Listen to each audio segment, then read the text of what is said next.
noches, licenciados, compañeros. Nosotros somos el grupo número 6 y nos toca exponer acerca del laboratorio químico forense.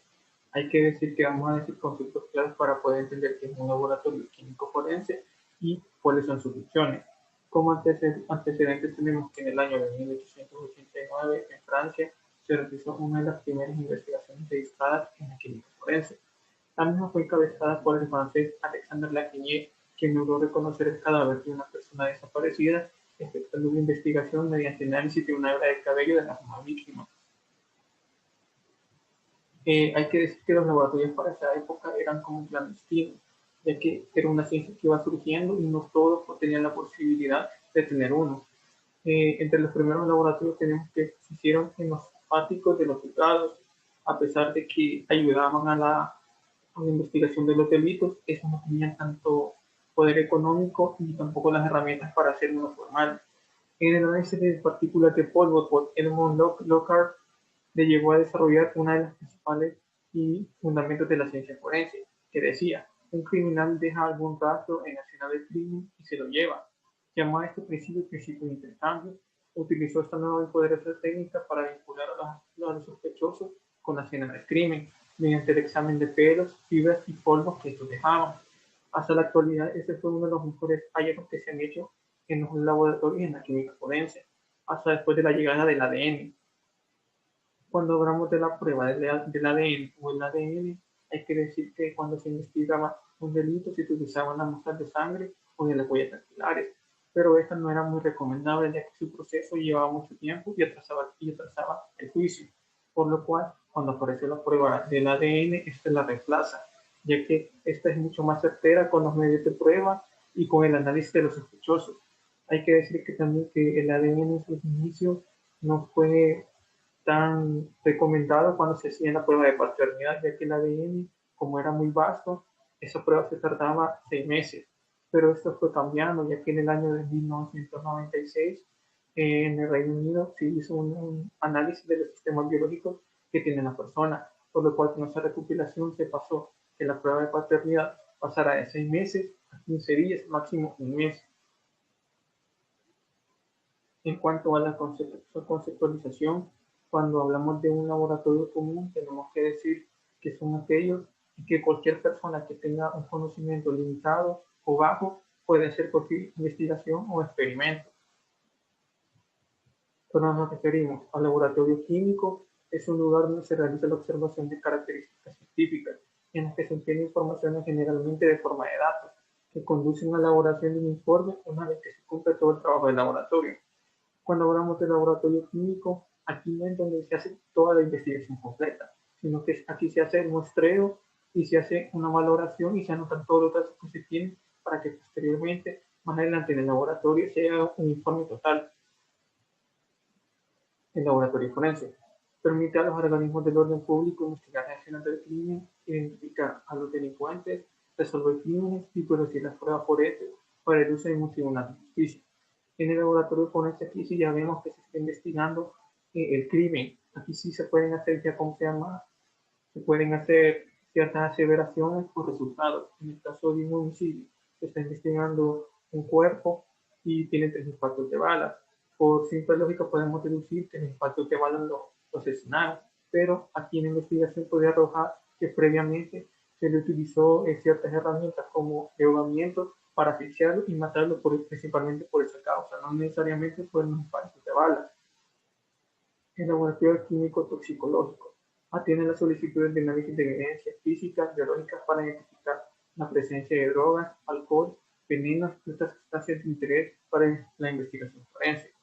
El laboratorio químico toxicológico, aquí es donde vemos, donde se realizan las pruebas de carácter científico cuando tienen que ver con los organismos que tiene el ser humano, ya sea con semen, sangre o cualquier otra huella que ayude a identificar el patrón químico que tiene la persona, ya sea en el ADN o en otra. ¿Cuál es el objetivo de los laboratorios forenses o químicos? Establece el diagnóstico genérico o individual, este último por medio de los fragmentos polimorfos en aquellas cosas en las que interesa una investigación criminal, tal como ocurre en los delitos contra la libertad sexual, homicidios, lesiones, violencia contra la mujer, etc. También se pueden realizar estos diagnósticos en cadáveres o en personas vivas, ya sea con la prueba de sangre o de semen. ¿Quién es un químico forense? Un químico forense es un químico profesional que analiza la evidencia que se obtiene en una escena de crimen y llega a una conclusión basada en las pruebas de investigación que hace con los procesos de evidencia.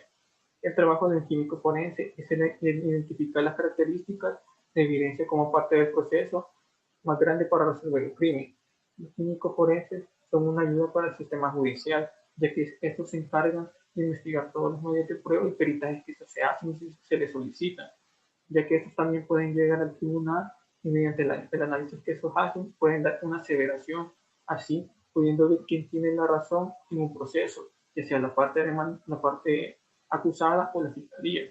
Los químicos forenses son muy importantes en la investigación, ya que por medio de su conocimiento podemos tener como la mayor certeza de cómo se cometió el delito y si el culpable es absuelto o es condenado. Requisito general del laboratorio químico forense. Hay que decir que iniciamos con imparcialidad. Desde el momento que se recibe una muestra o lo que se quiere investigar, todos los que trabajan en el laboratorio químico y los químicos deben de hacer una investigación de manera imparcial, es decir, que no deben de cambiar nada, deben de notar lo que ellos hacen y no favorecer a ninguna de las partes en el proceso, ya que esto violentaría el debido proceso. Confidencialidad. Desde el momento que nuevamente se reciben las muestras, no debe de ser nada del diagnóstico, a quién se le está haciendo, a quién se le solicitó, y ninguna información a ningún tercero, aún que ha terminado el proceso o si está en el proceso. Requisitos relativos a la estructura. Cuando nos referimos a los requisitos relativos a la estructura, tiene que ver de cómo se va a iniciar la prueba, cómo se va a anotar, quiénes van a llevar esa prueba, el informe que se va a dar, a qué autoridad se le va a dar y cuáles son los requisitos del proceso. Tenemos la selección y verificación de evaluación de los métodos. Esto tiene que ver que en el momento que se recibe la muestra, tenemos que ver qué tipo de proceso se va a utilizar dependiendo de la muestra y la cantidad de tiempo que se va a llevar, y todo eso tiene que ser anotado desde el inicio hasta el final. El muestreo. Cuando hablamos del muestreo, tiene que ver con las muestras que se llevan con una muestra neutra que está en el laboratorio, que ahí se va a examinar y se va a determinar si tiene la misma consistencia y validez que la muestra neutra. Manipulación de los ítems de ensayo.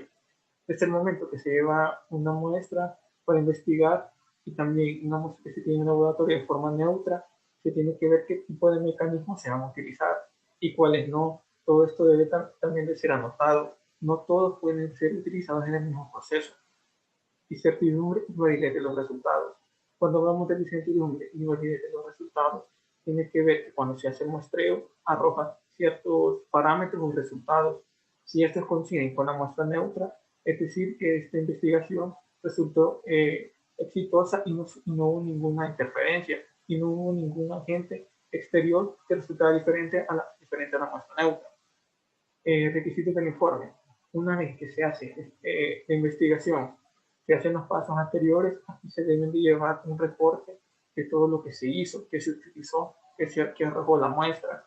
Al final, todos los que participaron deben de firmar o sellar ese informe para verificar el debido proceso y llevarlo a su superior para que sea enviado a una instancia mayor, en este caso puede ser la fiscalía. Requisitos del sistema de gestión. Cuando son los requisitos del sistema de gestión, ya es lo último, que es a quién se le va a enviar esta muestra, tanto ya sea los videos, evidencia que se encontró y también todos los informes que hicieron los químicos, y posteriormente, si es necesario, que la entidad que fue solicitar esta investigación y al laboratorio pueda llevar a los químicos para declarar en un posterior juicio. Bueno, continuando con la exposición, mi nombre es Kenny Isabel Ramírez Lozano. Yo en este día les voy a hablar acerca de las áreas que se relacionan en el proceso de laboratorio. Para eso es importante conocer las diferentes ramas, valga la redundancia, como por ejemplo el derecho, la psicología forense, las ciencias básicas como la química, la física, la biología, la serología, la toxicología forense, la odontología forense, la antropología forense, entre otras ramas. En la siguiente filmina vamos a comenzar a estudiar el derecho y vamos a decir de que el derecho auxilia a jueces y tribunales en la administración de justicia, determinando el origen de las lesiones sufridas por un herido a causa de la muerte mediante el examen de un cadáver. En este caso, el derecho se relaciona con la medicina forense en el aspecto de que trata de identificar quién cometió el hecho delictivo, quién fue la víctima que ha sufrido el daño que se le ha ocasionado y partiendo de eso es de que se determina qué se va a realizar, si se le va a iniciar un proceso penal a la persona, entre otras cosas, si se le va a dar algún tipo de indemnización a la víctima en algún hecho delictivo, por ejemplo,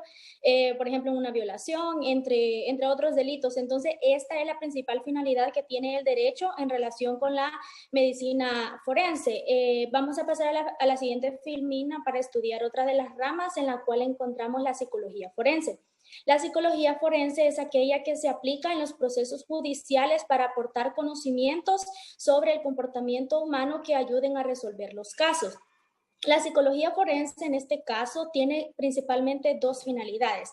La primera de ellas puede identificarse a través de la psicología forense las actitudes que debe de tener la persona que ha cometido el delito. Partiendo de esto se determina si, por ejemplo, se ve sospechosa la persona, si las actitudes que tiene son como algo extrañas, también se puede determinar de que sí ha sido quien ha ocasionado el hecho delictivo, por ejemplo. También la psicología forense, por el otro lado, ayuda a analizar el grado de daño que se le ha causado a la víctima en la realización de un hecho delictivo, como por ejemplo en una violación. Se analiza, por ejemplo, qué tanto ha sido el daño que se le ha ocasionado a la víctima, o en el caso también de las lesiones, entre otros delitos. Entonces, esta es la principal finalidad que tiene la psicología forense. Ahora vamos a pasar a la siguiente filmina. Ahí podemos ver la serología forense, que es aquella que se encarga de la identificación y caracterización de la sangre y otros fluidos del cuerpo en los laboratorios. En este caso, cuando se encuentra una escena del crimen, se determinan todos los fluidos que se encuentren. Por ejemplo, si se encuentra sangre, se analiza de quién es la sangre y partiendo de esto es de que se apoya la serología forense para identificar a quién corresponden los diferentes fluidos que se encuentran. Entonces, esta es la principal finalidad que tiene esta rama. En la siguiente filmina vamos a estudiar la toxicología forense, que es una rama de la toxicología que estudia los métodos de investigación médico-legal en los casos de envenenamiento y muerte. En este caso, digamos, si se encuentra en una escena del crimen y se encuentran, digamos, por ejemplo, botes o que tienen algún contenido como, por ejemplo, medicina o algún tipo de sustancias como esas, como drogas, por ejemplo, en ese caso, lo que analiza la toxicología forense es primero analizar si en realidad estamos, por ejemplo, frente a una droga, marihuana, entre otros aspectos, los cuales pueden que hayan sido objeto de la realización del crimen. Por ejemplo, digamos, si se encuentran ahí, digamos, por ejemplo, marihuana, un ejemplo, entonces se determina de que, digamos, la persona que cometió el delito estaba drogada y que a partir de eso también cometió el delito. O sea, son diversos factores que se analizan con la toxicología forense. Igual también en el ejemplo existe el delito de cuando se le encuentra droga a la persona, marihuana en el caso se determina y se hace un análisis pericial en el cual se determina si en realidad estamos frente a droga. Entonces, son diversos factores que se analizan con la toxicología forense y que ayuda en este caso para la investigación de un hecho delictivo o de un crimen que ha sido encontrado. Vamos a pasar a la siguiente filmina, en la cual vemos a la odontología forense. La odontología forense es la aplicación de los conocimientos odontológicos con los fines de identificación. En este caso, aunque parezca curioso, pero digamos si se llega a encontrar, por ejemplo, un diente, hasta con eso se puede identificar a quién corresponden esos dientes, ¿verdad? Entonces ayuda en ese aspecto a ayudar a la investigación, valga la redundancia, del hecho delictivo que se ha cometido. Entonces se analizan todos esos aspectos también. En eso ayuda la odontología forense. Ahora vamos a pasar a la siguiente filmina, la cual es la antropología forense. Esta tiene relación con la anterior, solo que en este caso se estudia principalmente los huesos, digamos, si vamos que a una escena y nos dicen ahí, creemos que hay restos de de huesos de un ser humano, entonces se procede a la investigación y se analizan si en realidad esos huesos que se han encontrado pertenecen a una persona o puede ser que sea un animal, entonces ya no aplicaría el delito, ¿verdad? Entonces, en eso ayuda la antropología forense a identificar huesos que realmente vienen de personas.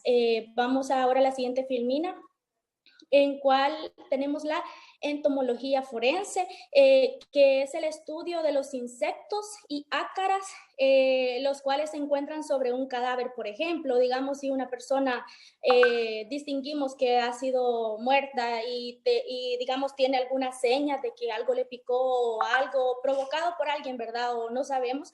Entonces se analiza también cuál ha sido el motivo de la picadura, por ejemplo, de qué animal proviene y eso, y si alguien ocasionó esa muerte, porque puede de que haya sido intencional. Entonces, eso también ayuda a la investigación del delito, en eso ayuda la entomología forense. Ahora vamos a la siguiente filmina, en donde está la informática forense, que se encarga de analizar los sistemas informáticos en busca de evidencias que colabore en llevar adelante una causa judicial o una negociación extrajudicial. Con esto de las tecnologías sabemos que ya existen los delitos informáticos, entonces aquí se auxilia la informática forense para determinar si en realidad ha habido intención de cometer un hecho delictivo y se analizan todos esos aspectos. Ahora vamos a la siguiente filmina, en la cual vamos a hablar acerca de el levantamiento de la evidencia en la escena del delito.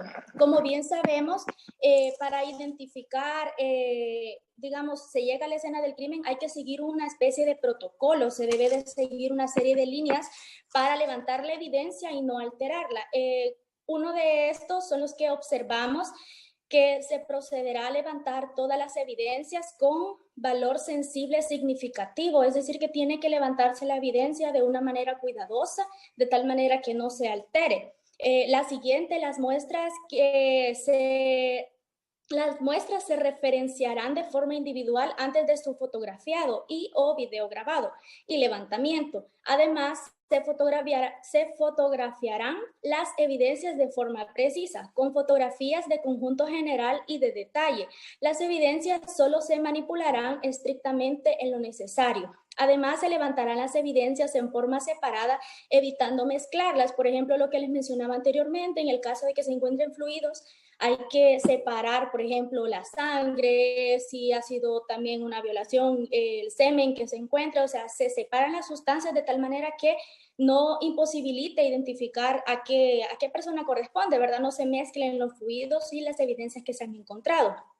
También se embalarán individualmente las evidencias, procurando que se mantenga su integridad e idoneidad. En este caso, por ejemplo, en el caso del delito que se encuentra a un sujeto marihuana, por ejemplo, entonces las sustancias que se le han encontrado, luego de analizar de que en efecto era marihuana, se debe de embalar y se debe de proteger esa evidencia de tal manera de que no se altere. Observar en esta filmina está la ley orgánica del Instituto de Ciencias Forenses. Por cuestiones de tiempo no la vamos a desarrollar una a una, pero sí lo principal, que son los fines que tiene esta ley. Una de ellas es la prestación del servicio de investigación científica en todo el territorio. Esto está regulado en el artículo 2 de la misma ley. Ahora vamos a pasar a la siguiente filmina, en la cual vamos a estudiar los equipos de laboratorio que son utilizados para lo mismo, para recepcionar la prueba y para cuidar de que no sea alterada. Uno de estos es el espectrofotómetro infrarrojo con transformada de Fourier, el cromatógrafo de gases acoplado a masas, el tester de pH, la campana de extracción de gases y el baño termostático. Ahora vamos a pasar a la siguiente filmina, en la cual vamos a ver los protocolos para la recepción de la muestra. Sabemos que con la finalidad de que la misma no sea alterada y se conserve tal cual como se encuentra en la escena del delito, se debe de seguir una serie de protocolos. Primero, aislar y proteger rápidamente la escena del delito. Recoger en primera instancia los indicios biológicos y preservar los rastros. Usar ropa protectora. Usar material descartable para extremar las condiciones de asepsia. No añadir conservantes a la muestra y el responsable comunicará a la muestra que sea peligrosa. Estos son todos los protocolos que se deben de seguir con la finalidad de que, como les mencionaba, la muestra no sea alterada. Bien, hasta aquí mi intervención. Ahora mi compañero va a continuar con el siguiente tema, que es el Muy análisis buenas del noches, SEM. mi nombre es Nelson Antonio Romero Escobar y en esta ocasión yo les voy a hablar del análisis del SEM. Para empezar, vamos a determinar el estudio forense del semen. Y este es una de las áreas de la biología forense que se ocupa del estudio del semen en casos de delito contra la libertad sexual y contra la vida y la salud. Pero específicamente nosotros nos vamos a enfocar en qué es la espermatología forense y la vamos a definir según Santos Lobato como una de las ramas de la biología forense que contiene por objeto de estudio la identificación de los componentes del líquido seminal y que este procedimiento se fundamenta en la aplicación de métodos especializados para el desarrollo de la pericia biológica. ¿Y qué es lo que interesa en esto? Que nosotros a través de la espermatología forense vamos a obtener la información precisa para la relación de la evidencia obtenida tanto de la víctima como del agresor dentro de los delitos de violencia sexual. En la siguiente filmina encontraremos de manera general una definición tanto como la da el diccionario médico de Dorland, que la podemos definir como el semen lo podemos definir como un líquido emitido en la eyaculación masculina formado por las secreciones de las glándulas asociadas con las vías urogenitales y que contienen espermatozoides. Dentro de la composición del semen o dentro de la composición del esperma humano encontramos diversas cuestiones, tanto como los son residuos secos que van del 10 al 20%, tanto proteínas, vitaminas, aminoácidos, fósforo inorgánico, fósforo soluble, cloruros, urea, fructosa, glucosa, fosfolípidos, colesterol, ácido cítrico, ácido láctico. Incluso podemos encontrarlo dentro de un pH de 7,2 a 7,3 dentro de otros componentes dentro del mismo esperma humano. Aclarar que el esperma humano tiene distintos componentes que el esperma animal. Sin embargo, para el objeto de esta investigación, nosotros nos vamos a enfocar en la composición del esperma humano. En la siguiente filmina, nosotros encontramos la morfología del espermatozoide. Tanto diversos autores como la OMS en 1999 y Padrón en 1998 caracterizan que los espermatozoides constan de 3 regiones, que lo son la cabeza, el segmento intermedio o el cuerpo o flagelo. En la cabeza nosotros podemos encontrar el ADN y que por medio de métodos biológicos o moleculares podemos identificar y relacionar a los inculpados en los delitos de violencia sexual. En el segmento intermedio, que lo podemos encontrar en esta zona de acá, que lo señala en la filmina, y en la cola o flagelo, que es esta parte que señalo, es la que permite la movilidad del espermatozoide en sí. En la siguiente filmina encontraremos el estudio forense de las manchas del semen y lo vamos a enfocar en 3 puntos.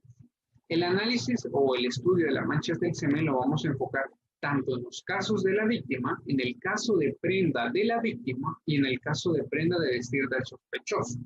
En el caso de la víctima, nosotros podemos hacer la obtención de la muestra por medio de un hisopado, según sea el caso, puede ser de la región vestibular del orificio cervical externo del fondo del saco vaginal.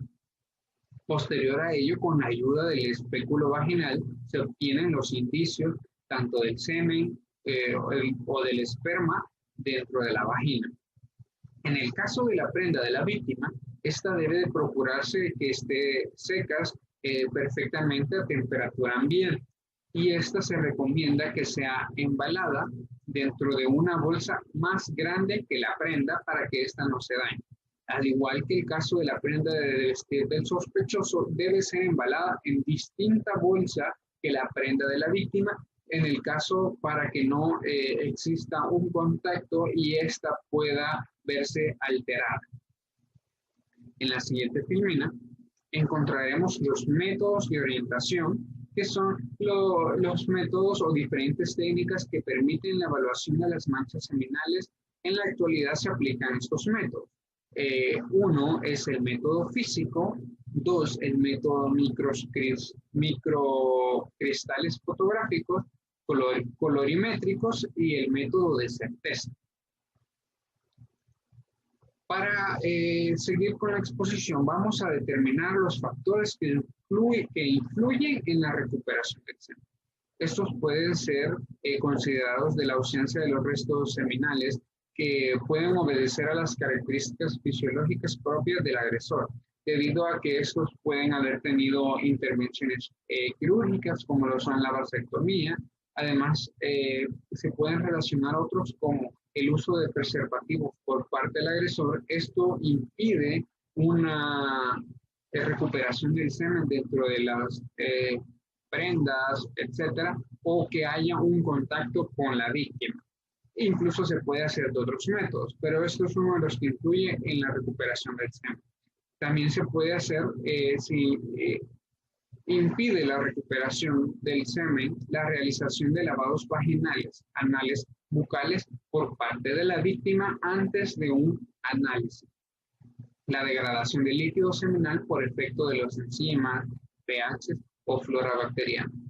Ahora bien, los tiempos de permanencia de los restos seminales los vamos a encontrar tanto en la cavidad corporal, que pueden ser espermatozoide móvil o espermatozoide inmóvil.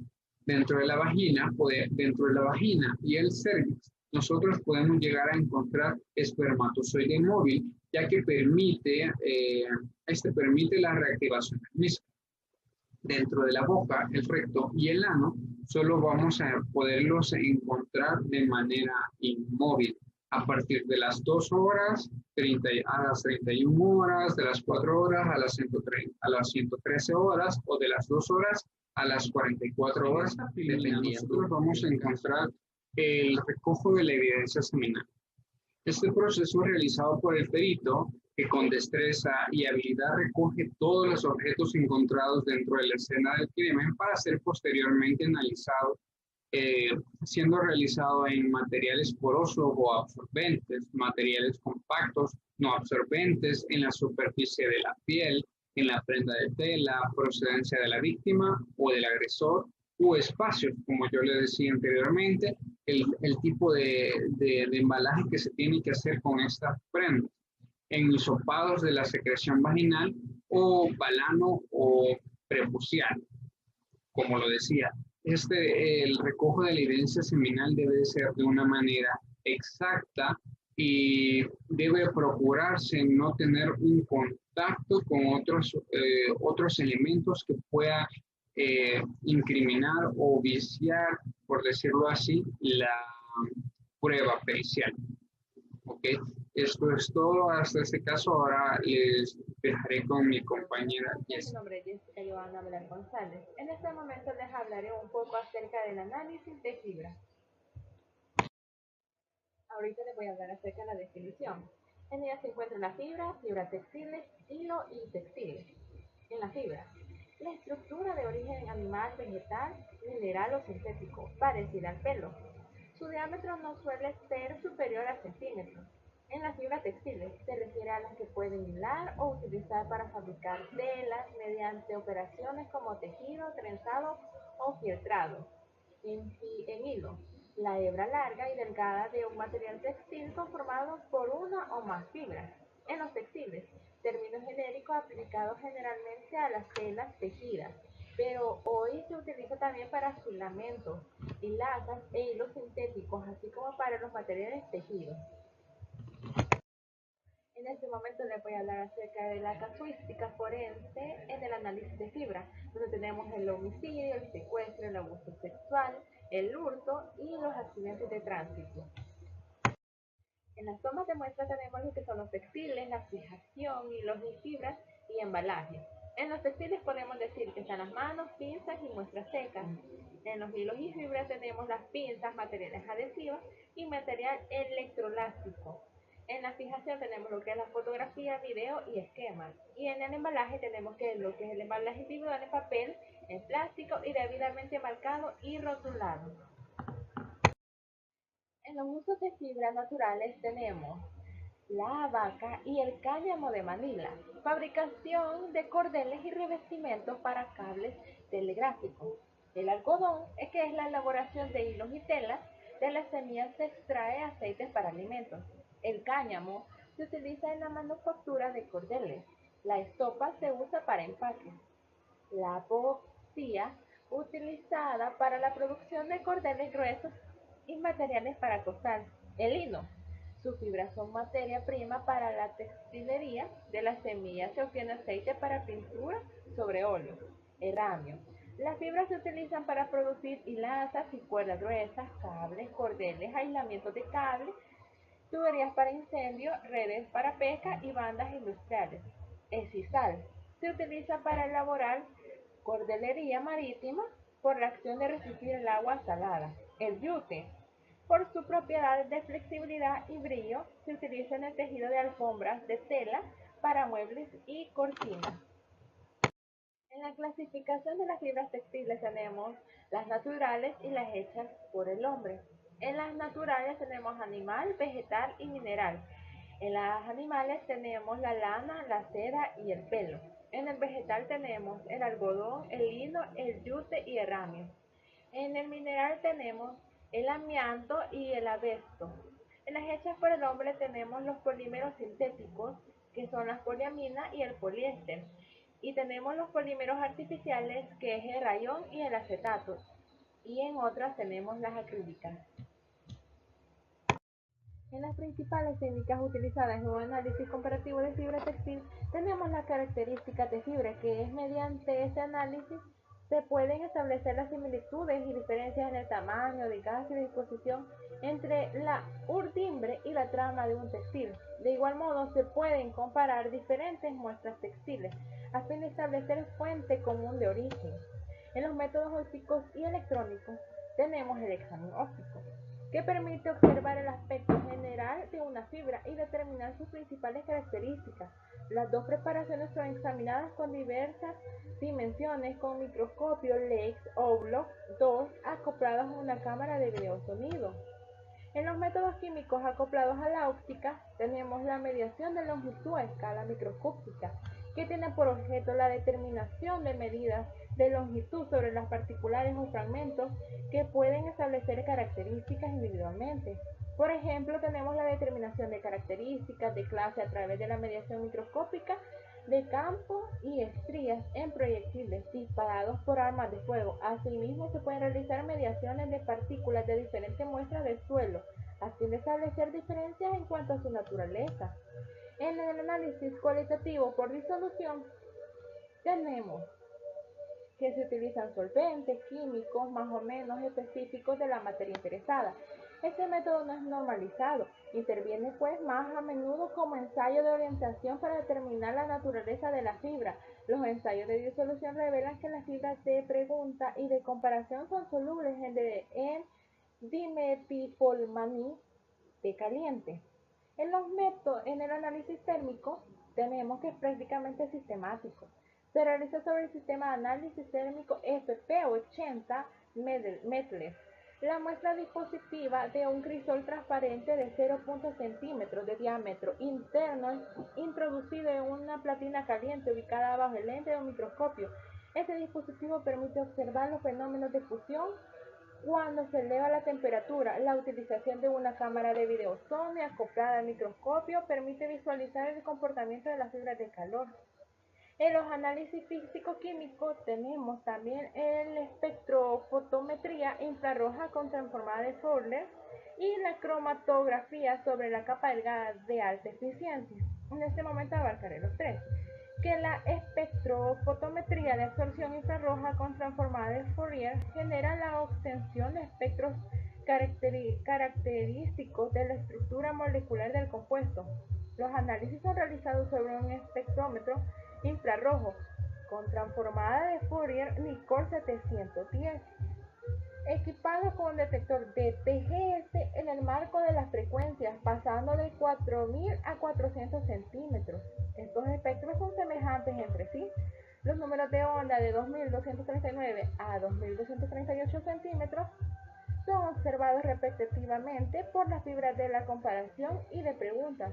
Caracterizan la presencia del agrupamiento nitrilo. Las bandas situadas a 1724 y 1725 centímetros, la presencia de un agrupamiento carbólico, y que estas técnicas revelan que las fibras de comparación y de preguntas son los copolímeros acrílicos, presentando los mismos agrupamientos funcionales característicos y de morfología idéntica.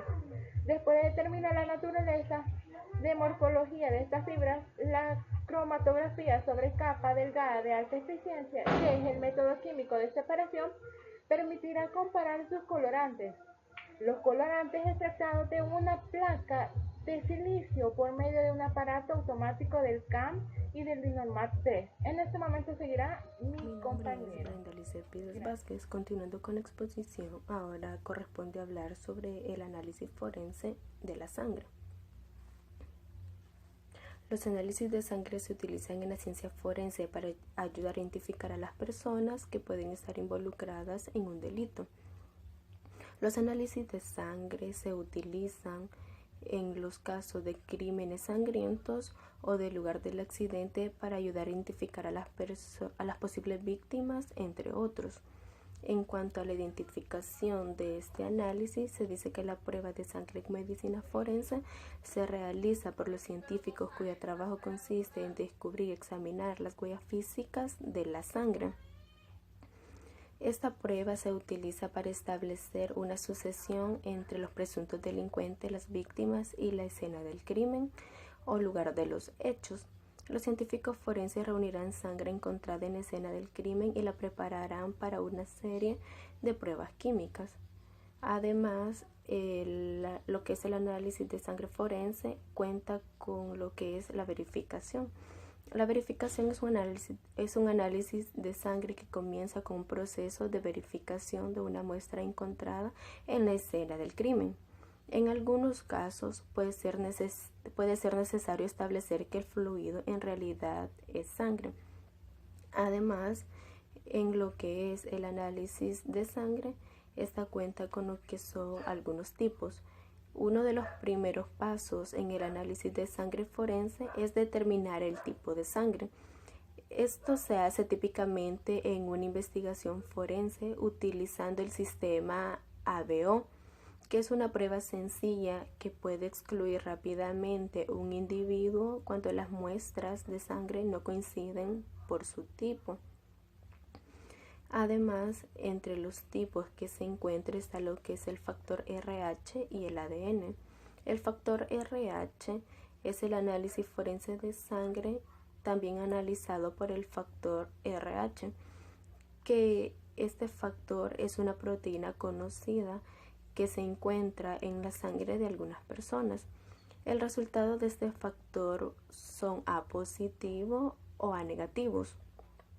Además, el otro tipo con el que este cuenta es el ácido desoxirribonucleico, el ADN, ya que este contiene el mapa genético de un individuo que ayuda para poder tomar muestras de sangre y poder tener una coincidencia mucho más precisa con la muestra de un individuo.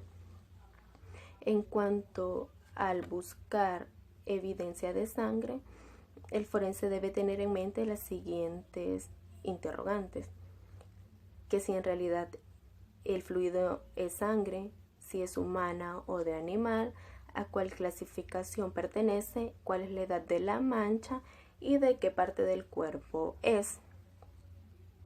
Además, para procesar las manchas de sangre en el lugar de los hechos, se recomienda como primero protegerlas, segundo localizarlas a través de la inspección ocular, tercero fotografiarlas cuidadosamente, cuarto grabar en video y ubicar su posición en el croquis, quinto levantarla y embalarla cuidadosamente, sexto la sangre fresca se recoge con un papel absorbente, séptimo objetos pequeños que contengan sangre se llevan al laboratorio. Y por último, como octavo, transportarlas al al laboratorio inmediatamente. Además, lo que es el análisis de sangre forense cuenta con lo que son algunos patrones. Entre los que se encuentran está el patrón de flujo, que en cambio en la figura y dirección de la mancha de sangre, debido a la influencia de la gravedad o el movimiento del objeto, es el patrón de chorro. Este es el patrón que resulta del flujo de la sangre que salió del cuerpo a una presión formando un charco de sangre. Es el patrón de coágulo. Esta es la masa gelatinosa del tejido sanguíneo formado por factores coagulantes en la sangre, y ya que los coágulos detienen el flujo de sangre de una herida. Está lo que es el patrón de goteo sobre sangre. Es el patrón que resulta del goteo de sangre en sangre. Está el patrón en lanzamiento. El patrón de la mancha creada cuando la sangre es sacudida o tirada a una superficie u objeto en movimiento. Está el patrón arterial o de chorro. Este es el patrón de la mancha que resulta cuando la sangre sale del cuerpo bajo una presión ejercida causada por el rompimiento de una arteria. Y por último está el patrón de manchas circulares, que las manchas o gotas que se encuentran en superficies horizontales son de una forma circular, dependiendo de la altura desde donde éstas caen, ya que a mayor altura el impacto puede ocasionar que se proyecten en forma de estrella. Y continuando, lo que es el análisis de sangre cuenta con lo que son dos categorías, que está la categoría pasiva y la categoría proyectada. La categoría pasiva se crea cuando la fuerza que la produce actúa sobre su gravedad. Y aquí podemos ver reflejado lo que es el patrón producido por goteo o por flujo. En cambio, en la categoría proyectadas, la mancha se produce cuando una forma de energía ha sido transferida desde la fuente de origen de la sangre, y estas son creadas cuando sale la sangre expuesta por un objeto en acción a una fuerza mayor que la fuerza de la gravedad. Y por último, hablaré sobre la recolección de esta muestra. El rastreo, ya que es importante, así como el examen metódico, porque pueden estar visibles o invisibles. Se pueden documentar todas las manchas de sangre durante la investigación preliminar. Los proyectiles pueden contener restos de tejido y sangre. Si la sangre cayó en la tierra y fue absorbida por esta, se debe recoger una cantidad suficiente para obtener toda la sangre. Se coloca en un envase de vidrio o plástico, se sella y se anota la información necesaria. La muestra se tiene que enviar rápidamente al laboratorio para evitar las bacterias y el mojo que la tierra puede ocasionar. Para recolectar una muestra de la sangre seca, se puede utilizar una navaja de afeitar o un bisturí. Hay que desinfectarla navaja o el bisturí, aunque estas estén nuevas. Se coloca un papel limpio previamente doblado y secado con cinta adhesiva debajo de la mancha, de modo que se reciba la costra al ser raspada. Luego se doble el papel y se guarda en un sobre sellado. La ropa de las personas y de la cama, cuando están húmedas, deben ser envueltas de una manera. Para evitar la transferencia, se puede colocar un trozo de papel limpio entre cada capa de tela. Y por último, esta evidencia puede contener también lo que es vello púbico, fibras o manchas de semen, que al igual esto ayuda a lo que es en la investigación de este tipo de fluido. Tengan todos y todas muy buenas noches. Mi nombre es Mayra Anabel Rivera Leiva y yo les voy a hablar un poco sobre el análisis o el examen forense del cabello para darle continuidad al tema principal, que es el laboratorio químico y físico forense. En esta presentación vamos a ver un poco sobre las características del cabello, sobre la estructura del cabello, pero ahorita les voy a hablar en sí o les voy a dar un concepto de qué es el pelo. El pelo en los seres humanos, también llamado cabello exclusivamente, cuando se trata de pelo humano en la parte de la cabeza, es una continuación de la piel cornificada formada por fibra de queratina y constituida por una raíz de un tallo. Ahí en la parte donde menciona que dice que es la queratina, como es la capa, la que le da la rigidez y la firmeza al cabello. Y que por supuesto para hacer cualquier examen o cualquier análisis del cabello necesita todo un material o todo un equipo y es por ello que entra en la parte del laboratorio químico y físico forense. También es necesario, aparte de conocer un poco sobre el concepto, conocer en sí los antecedentes del estudio del análisis del cabello. Y eso lo vamos a ver en la siguiente filmina. Bien, en esta parte es importante conocer una fecha que es fundamental para este análisis, y es la fecha del 1847, que pasó en este entonces, fue cuando se asesinaron a la duquesa de Praslin. En ese momento, como no se tenía muchos instrumentos para hacer los análisis, entonces lo que se hacía era una comparación de cabellos, y eso fue lo que pasó. El arma homicida estaba junto al cuerpo, y lo que había en ella eran cabellos. Y es ahí donde iniciaron un estudio, un análisis comparativo con las personas que tuvieron contacto con la duquesa, y así pudieron determinar la persona que cometió el hecho homicida. Pero solamente hasta ahí, sin utilizar ningún otro recurso. Más adelante, o 10 años más tarde, estamos hablando del año 1857, con Alexander Lacasagne, escribió un el cual lo tituló Del examen fisiológico del pelo y de los cabellos. El señor lo que hacía era motivar a otras personas, a otros profesores, para que continuaran con el análisis del cabello, porque él decía que era un indicio muy importante y determinaba las etapas de donde se cometió un homicidio.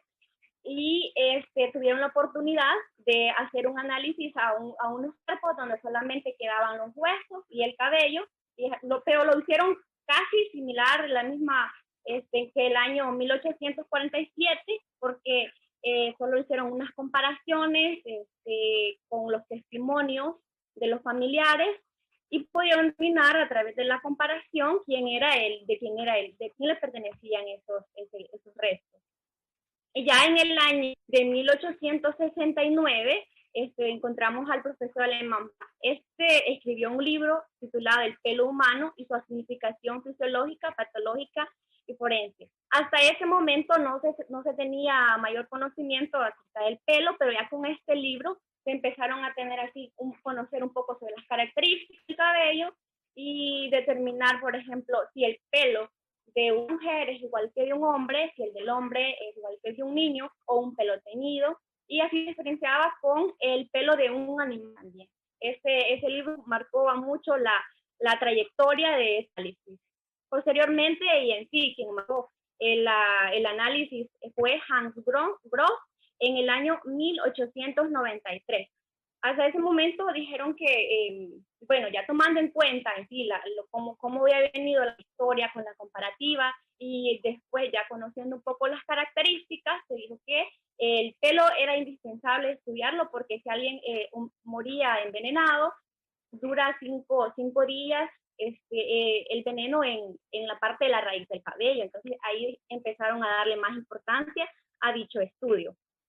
En la siguiente filmina lo que vamos a visualizar es un poco sobre en esta filmina encontramos la estructura del pelo, pero para comprender de qué manera se realiza el cotejo de pelos es necesario estudiar cómo están constituidos y luego cuáles son los elementos diferenciales, como ya les mencionaba. Cada uno posee sus propias características, porque por ejemplo en cada especie posee un pelo característico de tanto longitud, color, forma, apariencia de raíz y características internas que solo se van a reconocer si son evaluadas microscópicamente, y lo cual ahí se va a distinguir de uno con respecto a otro. Entonces, se puede afirmar que la estructura del pelo es fundamental fundamental en medicina legal para distinguir si el pelo es de un animal, si es de un humano, si es de un hombre, si es de una mujer, si es un pelo teñido, y de qué manera el cuerpo, incluso se puede determinar la edad del individuo con este análisis. Todos los pelos, como ya les mencionaba, y por ello son diferentes, y es por ello que es muy útil distinguir las personas en casos de conflictos delictivos. La comparación de los pelos es a través de un microscopio, que hay que determinar, por ejemplo, cómo pudo haber ocurrido ese delito, o sea, los pasos que se tienen que llevar, y es por eso cuando mencionan que cada indicio se tiene que enumerar, ¿vea? Y es a través del pelo, también se puede determinar todo ese procedimiento. Asimismo, el pelo se estructura en 4 partes. Encontramos el bulbo piloso, si ustedes lo pueden observar ahí en imagen, tal vez sería un poco pequeña, pero el bulbo piloso se encuentra la parte de la raíz, la parte del tallo y la punta. Y ya cuando mencionamos la cutícula, la corteza y la médula, esas son prácticamente las 3 capas de las cuales se constituye un cabello. Entonces, pero es fundamental determinar, por ejemplo, con qué consiste cada una de ellas. La cutícula es la capa o la parte más externa, puesto que envuelve las otras 2 y protege el pelo de las agresiones externas. Cuando hablamos ya de la médula, esta está formada por células queratinizadas, laxantes unidas, están presentes solamente en los pelos más gruesos. La médula puede ser continua, interrumpida. Por ejemplo, cuando estamos hablando de que la médula es continua, es como una gran cantidad de animales, y luego generalmente ininterrumpida es en los humanos o en los monos también, incluso en los caballos. La córtex o corteza está constituida por fibra de queratina, por lo que es la capa que se proporciona la resistencia al pelo y contiene los pigmentos que le dan color. La médula es la capa inferior y guarda una gran cantidad de aire que proporciona al pelo las características de aislantes. Entonces, eso es en cuanto a la estructura del pelo. Ahora, en la siguiente filmina, vamos a ver un poco sobre las características del pelo.